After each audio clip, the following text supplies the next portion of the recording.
Sabato 22 ottobre, presso lo stadio Maurizio Quaggia di Mogliano Veneto, si è tenuta la terza partita del campionato. Una partita da dimenticare per il Mogliano sotto molti aspetti, dai calci piazzati alle touche, e anche a causa dei svariati errori individuali, che alla fine hanno reso il risultato anche troppo pesante rispetto ai meriti reali del Calvisano.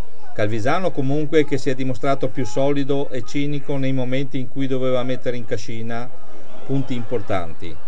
Soffre in mischia chiusa ma domina in touche e riesce anche a rendere inutili le due espulsioni temporanee combinate dall'arbitro damasco per falli ripetuti nei punti d'incontro.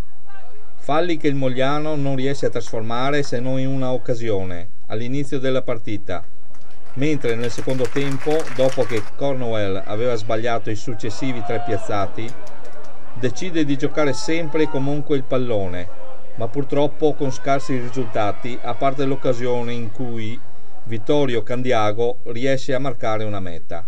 Meta che illude il Mogliano, che spera in un recupero completo, ma che deve subire subito la pronta risposta dei ragazzi di Cavinato, che su un pallone di recupero allargano il gioco e trovano la difesa del Mogliano impreparata, andando a marcare in mezzo ai pali. Successivamente altra meta del Calvisano e altri punti al piede da parte di un Griffin giustamente premiato come man of the match al termine dell'incontro.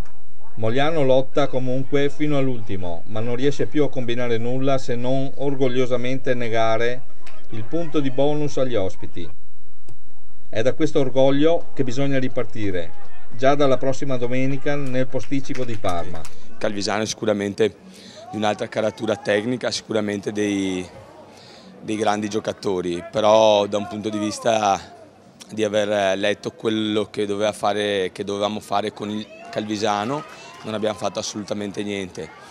Il ritmo è stato sempre molto blando, non siamo riusciti a alzare il nostro ritmo, a fare il nostro gioco, abbiamo perso tantissimi palloni e sì, nel rugby inventi poco, le touche sapevamo che avevano una buona touche, una buona mischia e ne abbiamo fatte tante e questa è la differenza. Volevamo mettere un po' più di velocità, un giocatore a livello di numero 9 più esperto di Guglielmo Palazzani, però quando hai partite come questa dove devi gestire attorno alla mischia, alle touche, le situazioni, l'esperienza sempre fa la differenza.